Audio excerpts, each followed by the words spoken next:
Hello friends, आपका मेरे channel पर स्वागत है। आज हम जो है वो इस आने के बारे में पढ़ेंगे। ऐसा क्वेश्चन आपके पेपर में भी दिया जाएगा, इसलिए आपको ये क्वेश्चन जो वो आने चाहिए। और ये देखिए आपके मैथ का 15 चैप्टर, ये भी आज हम करेंगे। इसकी एक एक्सरसाइज आज हम करेंगे। तो ऐसा क्वेश्चन आपके उस एग्जाम में भी आएगा। और जो इसका सेकंड क्वेश्चन है वो तो आपका सेम पिछले जो 2018 में आया था पेपर, उसमें दे रखा था। तो हो सकता है इस बार कोई और दे दे इसी एक्सरसाइज का। तो हम इसके क्वेश्चंस करते हैं, आप भी ट्राई कीजिएगा, वीडियो को बिना स्किप किए देखिएगा। तो आज हम जो है वो ग्राफ के बारे में पढ़ेंगे। ये ग्राफ आपको जो है वो कॉपी पर काट कर चिपकाने होते हैं, पहले बनाकर फिर चिपकाने होते हैं। और इसमें क्या क्या गया कि इसमें पहले ग्राफ आपको दिया गया है और क्वेश्चंस दिए गए हैं। बस उस ग्राफ को देखकर आपको जो है वो क्वेश्चंस के आंसर देने हैं। तो देखिए, आइए हम पढ़ते हैं। मैंने ये एक ग्राफ बना दिया है। इसमें जो ये नीचे ग्राफ बनाया गया है, ये क्या दिखा रहा है? अस्पताल में एक रोगी का प्रति घंटे लिया गया तापमान दिखा रहा है। यानी कि ये टाइम दिया गया है आपका कि 9 बजे उस रोगी का तापमान कितना था, 10 बजे कितना हो गया, 11 बजे कितना था, 12 बजे कितना था, 1 बजे कितना था, 2 बजे कितना था, 3 बजे सुबह था। 9 बजे सुबह लिया गया था और 3 बजे शाम तक उसका जो है वो प्रत्येक घंटे का तापमान लिया गया है। और उन्हें ये तापमान जो ये हमारा जो है वो तापमान दिखाया गया है डिग्री सेल्सियस में। तो इसमें हमें जो है वो इसमें जो क्वेश्चन दिए गए हैं वो पढ़ कर हमें इसका आंसर देना है। तो इसमें आपका पहला क्वेश्चन दिया गया है कि जो रोगी का तापमान था वो दोपहर 1 बजे कितना था। तो देखिए, दोपहर 1 बजे आपका कहाँ है? यहाँ पर है। तो इसमें पूछा है कि जो रोगी का तापमान था वो दोपहर 1 बजे कितना था। तो देखिए, दोपहर 1 बजे रोगी का तापमान कितना था? 36.5 डिग्री सेल्सियस था। यानी कि 36.5 डिग्री सेल्सियस था। ठीक है, देखिए ये यहाँ पर है। तो ये हमारा 36 है, ये 37 है, ये इनके बीच का हिस्सा है, तो ये यहीं पर है। तो ये यहाँ पर कितना है? 36.5 है। यहाँ पर कितना है? 35.5 है। यहाँ पर है 34.5 है, मतलब नीचे और है। ये 37.5 है, ये 38.5 है। तो ये मतलब ये ग्राफ आपका इस तरह से दिया गया है। इनके बीच में जो है हमारे ये इनके हाफ हाफ को दर्शा रहा है। तो इसने पूछा कि दोपहर 1 बजे उसका तापमान कितना था, तो इतना था। ये देख लीजिए किसके बराबर में है, इसके में है। तो 36.5 डिग्री सेल्सियस आपका क्या हो जाएगा? आंसर हो जाएगा। ठीक है। दूसरा क्वेश्चन इसने पूछा कि जो रोगी का तापमान था वो 38.5 डिग्री सेल्सियस कब किस टाइम था। तो देखिए 38.5 आपका यहाँ आएगा।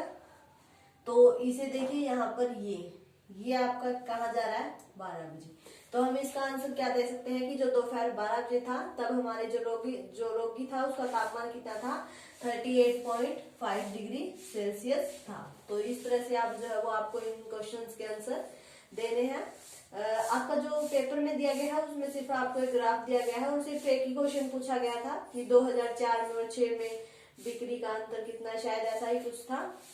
तो ऐसे रोगी का भी दिया जा सकता है या किसी स्कूल का टाइम टेबल बनाकर उसका भी दिया जा सकता है। तो ये बना होगा तो आपको कोई दिक्कत नहीं होगी, बस क्वेश्चन का आंसर देखना है। तो देखिए, इसने फिर एक क्वेश्चन पूछा कि इस पूरे अंतराल में, मतलब इस पूरे समय में रोगी का जो तापमान है वो 2 बार सेम रहा, वो कब था। तो देखिए 1 बजे भी इसका 36.5 डिग्री था और 2 बजे भी 36.5। तो 1 और 2 बजे, 1 व 2 बजे इसका जो तापमान था वो क्या था? समान था दोनों का। तो वो कब था? 1 और 2 बजे के बीच में जो है वो इसका तापमान क्या था? दोनों का समान था। तो इस तरह से आपको क्वेश्चन का आंसर देना है। फिर इसने पूछा है कि 1:30 बजे दोपहर रोगी का तापमान क्या था। यानी कि 1:30 बजे, हाँ इसे पूछा है कि 1:30 बजे दोपहर रोगी का तापमान कितना था। तो देखिए 1 बजे इतना था, 1 बजे हमारा कितना था? 36.5। ठीक है। फिर 2 बजे चेक किया तब कितना था? 36.5। तो अब इसने क्या पूछा है? इसने पूछा कि 1:30 बजे कितना था, यानी कि इनके बीच के टाइम में उसका कितना रहा। देखिए, जब पहले देखा गया तब भी 36.5 था, जब 1 घंटे के बाद देखा गया तब भी 36.5 था, यानी कि जब बीच में रहा होगा तब भी कितना ही रहा होगा, 36.5 ही रहा होगा। क्योंकि देखिए इस घंटे में तो उसका तापमान जो था वो समान रहा है, इसलिए इसके मतलब इसके बीच का यानी कि 1:30 बजे का हम बता सकते हैं कि कितना तापमान उसका रहा होगा, 36.5 उसका तापमान रहा होगा। ठीक है, फिर इसने पूछा है कि किस अंतराल में रोगी का तापमान बढ़ने का रुझान दर्शाता है, यानी कि किस टाइम, ये पूछ रहा है कि किस समय में जो रोगी का तापमान है वो सबसे अधिक हुआ, यानी कि सबसे ज्यादा बढ़ा। तो देखिए सबसे ज्यादा ये यहाँ पर बढ़ा है, 39 डिग्री हो गया था। ये टाइम देख लीजिए आप, क्या है, 11 बजे है। तो 11 बजे हम कह सकते हैं कि जो रोगी का तापमान था वो क्या था, मतलब सबसे ज्यादा था, हाई था बिल्कुल। तो सबसे ज्यादा रुझान कब दर्शा रहा है, 11 बजे का दर्शा रहा है। तो देखिए इस तरह का आपको ग्राफ दिया होगा, इस तरह उसमें से 6-7 क्वेश्चन आपसे पूछे जाएंगे, तो आपको उनका आंसर जो है वो देना है। बस आपको ग्राफ को अच्छे से देखना है और उसके हिसाब से जो आप है वो उसका आंसर दे सकते हैं। तो इस तरह आप क्वेश्चंस की तैयारी कर सकते हैं। तो देखिए ये भी आपका वैसा ही क्वेश्चन है, जो आपको शुरू के 3 क्वेश्चन है वो सेम है बिल्कुल, बस उनमें आपको ग्राफ बनाकर दिया गया है और क्वेश्चंस पूछे गए हैं, तो आप उनका आंसर जो है वो दे दीजिए। उन्हें ट्राई करके देख लीजिएगा 2 क्वेश्चन और। तो अब देखिए जो आपका अगला क्वेश्चन है उसमें मतलब ये आपको तालिका दी गई है, वर्ष दे दिए गए, आपको दिन दे दिए गए और कहा गया है कि किसी वर्षों में पर्वतीय नगर में, यानी कि कोई पर्वतीय नगर था उसमें यानी कि बर्फ पड़ी होगी आपकी, तो उसके दिनों की संख्या दी गई है कि 2003 में 8 दिन पड़ी, 4 में 10 दिन पड़ी, 5 में 5 दिन पड़ी और 6 में 12 दिन पड़ी। तो इनका जो है वो हमें प्रयोग करके एक जो है वो ग्राफ बनाकर दिखाना है। तो ऐसा क्वेश्चन भी आपको दिया जा सकता है। ठीक है, तो ऐसा क्वेश्चन आपके पेपर में तो नहीं दिया जाएगा, लेकिन वैसे आपकी जो 15.1 है उसमें है ऐसा क्वेश्चन, तो आपको ग्राफ बनाना आना चाहिए। तो देखिए जो ये वर्ष है ये हम यहाँ लिख लेते हैं, 2003, 2004, 2005 और 2006, 4 ही दिए गए हैं, चारों हमने लिख लिए।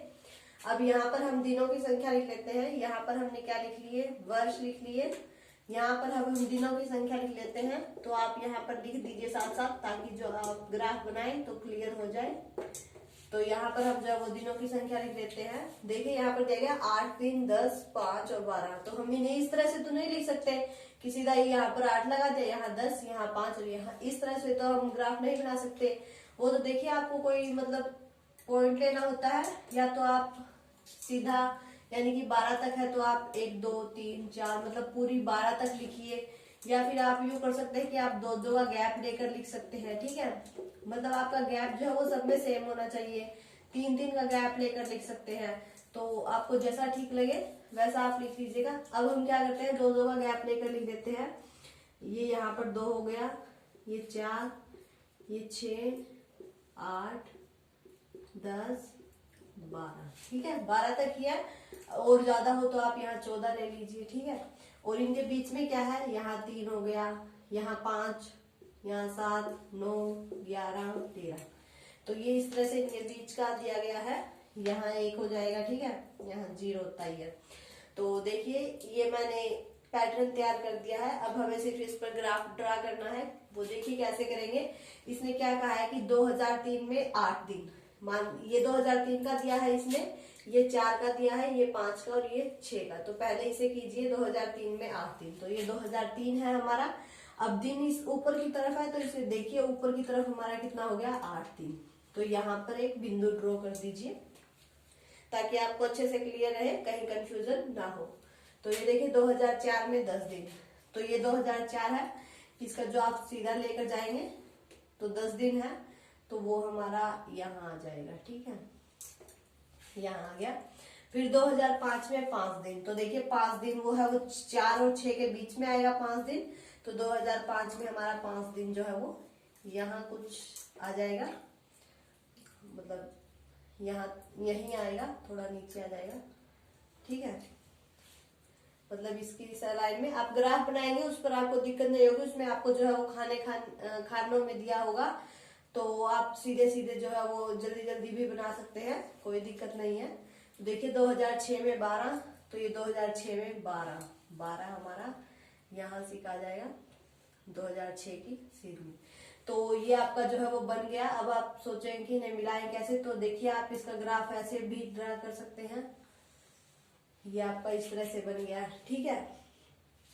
या फिर आप यूं भी कर सकते हैं, मान लीजिए ऐसे लाइनें लगा दे सबकी अलग अलग, तो उससे भी आपको पता लग जाएगा, उसमें भी कोई दिक्कत नहीं है। या फिर आप ऐसे भी बना सकते हैं। तो देखिए अच्छे से बन गया कि 2003 में 8 दिन था, तो 2003 में 8 दिन, फिर 4 में 10 दिन, फिर 5 में 5 दिन और 6 में 12 दिन।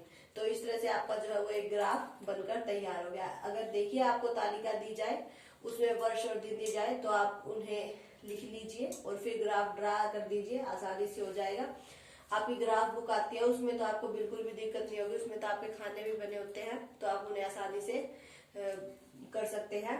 और अगर आपको ग्राफ बना कर दे दिया जाए, मान लीजिए कि आपको यही ग्राफ दे दिया जाए और इसमें ये पूछा जाए कि 2005 में जो ये हिमपातीय नगर था, इसमें जो बर्फ पड़ी थी 2005 में, वो कितने दिन पड़ी थी, तो हम इसका आंसर दे सकते हैं कितने दिन, 5 दिन। तो मान ऐसे ही करते हैं, ग्राफ बनाकर दे देंगे तो आपसे क्वेश्चन पूछ ले जाएंगे, और अगर आपसे क्वेश्चन नहीं पूछे हैं तो आपको ऐसे तालिका बनाकर दे दी जाएगी, तो आपको उसका ग्राफ बनाना होगा।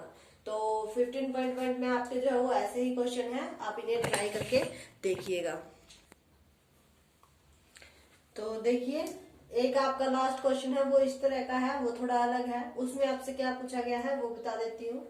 इसमें देखिए ये पूछा गया कि निम्न आलेखों में से कौन कौन से आलेख समय और तापमान के बीच संभव है। तो देखिए आपको 4 तरह के दिए गए हैं। फर्स्ट ये है, सेकंड ये है, थर्ड ये है और फोर्थ ये है। तो देखिए आपको इनमें क्या दिख रहा है, ये आपका तापमान दिया गया है कि तापमान इतना है, और ये आपका समय दिया गया है कि नीचे समय है आपका। सभी में सेम है, बस इनमें क्या डिफरेंस है, देखिए इसमें जो है वो तापमान बढ़ रहा है समय के साथ। पहले थोड़ा था, फिर जैसे जैसे समय निकलता गया वैसे वैसे तापमान बढ़ रहा है। इसमें तापमान क्या था, पहले बढ़ा हुआ था, फिर जो है वो घट रहा है समय के साथ। यानी कि पहले ज्यादा था, फिर थोड़ा थोड़ा थोड़ा थोड़ा थोड़ा थोड़ा कम हो रहा है, ऐसे चल रहा है। इसमें क्या है, इसमें आपका दिखाया गया कि तापमान जो है वो मान लीजिए यहाँ पर तो 0 था, फिर एकदम से बढ़ गया, इतना हो गया, फिर 0 आ गया। तो ये इसमें आपका इस तरह दिखा रहा है। इसमें आपका क्या दिखा रहा है कि जो आपका तापमान है वो समय के साथ साथ चल रहा है। तो इसमें आपको सिर्फ क्या करना है कि आपको संभव और असंभव बताने हैं कि कौन सा संभव है और कौन सा असंभव है। बस यही आंसर देना है और कुछ भी नहीं करना है। तो देखिए ये आपका तापमान दिया गया है, ये समय दिया गया है, ठीक है। तो इसमें क्या दिखा रहा है, ये ग्राफ हमारा क्या दर्शा रहा है कि जो आपका तापमान था वो समय के साथ धीरे धीरे धीरे धीरे बढ़ रहा है। तो हम ये कह सकते हैं हाँ संभव है, क्योंकि ये तो संभव है हमारा, क्योंकि तापमान जो है वो समय के साथ धीरे धीरे धीरे धीरे बढ़ता है। जैसे आप अब सर्दी ही लगा लीजिए, पहले थोड़ी थी, अब थोड़ी ज्यादा होने लग गई, फिर आगे आगे और भी ज्यादा होगी। तो मतलब वो समय के साथ थोड़ी थोड़ी थोड़ी थोड़ी धीरे धीरे बढ़ रही है। तो ये आपका उस तरह दिखा रहा है, तो ये संभव है। ये आपका बस आपको क्या लिखना है, हाँ ये संभव है, क्योंकि ये समय के साथ धीरे धीरे बढ़ रहा है। तो ये देखिए सेकंड वाला, इसमें क्या कह रहा है, इसमें ये जो है वो कह रहा है कि घट रहा है समय के साथ धीरे धीरे धीरे, मतलब फिर बिल्कुल घट जाएगा। जैसे आप गर्मी में ही लगा लीजिए, जून में कितनी ज्यादा होती है, तो मान लीजिए कि ये समय जून का है और तापमान जो है वो गर्मी का यहाँ पर है। जून में बहुत गर्मी होती है, फिर धीरे धीरे धीरे धीरे कम होती है, कम होती है, कम होती है, फिर खत्म हो जाती है। तो ये आपका उस तरह से दिखाया गया। तो ये भी हम क्या कह सकते हैं कि हाँ ये भी संभव है। इसमें हमारा तापमान जो है वो क्या हो रहा है, घट रहा है, धीरे धीरे घट रहा है। जैसे जून में बहुत गर्मी होती है, फिर धीरे धीरे आके बिल्कुल कम हो जाती है। तो ये इस तरह से दिखा रहा है कि जून के फिर आगे आगे मान लीजिए तापमान जो है वो बिल्कुल घट जाता है। तो अब ये थर्ड वाला है, इसमें क्या कह रहा है कि तापमान एक बार तो यहाँ 0 था, फिर एकदम इतना चला गया, फिर मतलब कम हो गया। ऐसे थोड़ी होता है, ये तो असंभव है। हम ऐसे थोड़ी कर सकते हैं कि मान लीजिए आज सर्दी है, कल एकदम से गर्मी हो जाए, ऐसा थोड़ी होगा। ऐसा तो संभव ही नहीं है कि तापमान एक मान लीजिए, या फिर आप ऐसे भी लगा सकते हैं कि आज बिल्कुल भी सर्दी ना हो और कल इतनी सर्दी हो कि कुछ हो, मतलब बहुत ज्यादा सर्दी हो तो इस तरह थोड़ी होता है, ऐसे थोड़ी होता है। तापमान तो धीरे धीरे ही कवर कर पाता है, इंसान इतना तापमान एकदम कैसे सहेगा। तो ये हमारा असंभव है कि अगर तापमान जो है वो एकदम से इतना नहीं बढ़ सकता, ना ही तो एकदम से गर्मी इतनी बढ़ सकती और ना ही सर्दी, मतलब धीरे धीरे बढ़ेगी, थोड़ी थोड़ी थोड़ी थोड़ी करके, लेकिन एकदम से नहीं बढ़ेगी। अब इस फोर्थ की बात करते हैं। इसमें भी यही दिया गया है, तापमान और समय। तो इसमें देखिए, जैसे जैसे समय चल रहा है वैसे वैसे तापमान चल रहा है, तो इसे भी हम क्या कह सकते हैं, हाँ संभव है। मतलब समय बदलेगा तो तापमान भी हमारा बदलेगा। जैसे जून थी तो गर्मी है, दिसंबर आ गई तो सर्दी हो गई, यानी कि समय बदला, जून से दिसंबर में गया तो हमारा तापमान भी बदल गया, मतलब गर्मी से ठंड तक चला गया। तो ये भी संभव है। तो इसमें इन चारों आलेखों में से हम क्या कह सकते हैं कि ये जो है वो 3 संभव है, लेकिन ये वाला जो है वो असंभव है। तो देखिए, बस इनमें आपको संभव और असंभव भी बताना था। और जो ये लाइन ड्रा की जा रही है चारों में, वो आपकी तापमान को लेकर दिखाई जा रही है कि इसमें तापमान बढ़ रहा है, इसमें नीचे आ रहा है यानी कि घट रहा है, और इसमें समय के साथ साथ चल रहा है, और इसमें एकदम से बढ़ रहा है। तो ये असंभव है और ये तीनों संभव है। तो देखिए, इस तरह क्वेश्चन आज आप ट्राई करके देखिए। 15.1 आज आपकी कवर हो जाएगी, आप उन्हें करके देख लीजिए। जो आपके पहले 2-3 क्वेश्चन है उनमें से एक क्वेश्चन आपका पेपर में भी आ सकता है, तो उन्हें भी आप अच्छे से उनके सारे क्वेश्चन के आंसर देकर देख लीजिए। और कोई दिक्कत आती है तो कमेंट कीजिए, और जो है ऐसे आरेख जो है वो आप बनाकर देख लीजिए ताकि आपको अच्छे से क्लियर हो जाए, क्योंकि आपकी जो आगे की 2 एक्सरसाइज है उनमें भी आपको यही बनाने हैं। तो आप इन्हें जो है वो ट्राई कीजिए, प्रैक्टिस कीजिए। अगर आपको मेरी वीडियो अच्छी लगे तो इसे लाइक कीजिए, ज्यादा से ज्यादा शेयर कीजिए, और अगर आप मेरे चैनल पर नए हैं तो इसे सब्सक्राइब करके बेल आइकन दबा लें ताकि आपको मेरे आने वाले वीडियो के नोटिफिकेशन मिलते रहे और आप अपने एग्जाम की तैयारी जारी रख सकें। और अगर आप मेरी पिछली वीडियो देखना चाहते हैं तो आप ऊपर आई बटन पर क्लिक करके देख सकते हैं, या फिर डिस्क्रिप्शन में आपको लिंक मिल जाएगा, आप वहां से भी देख सकते हैं। Thank you.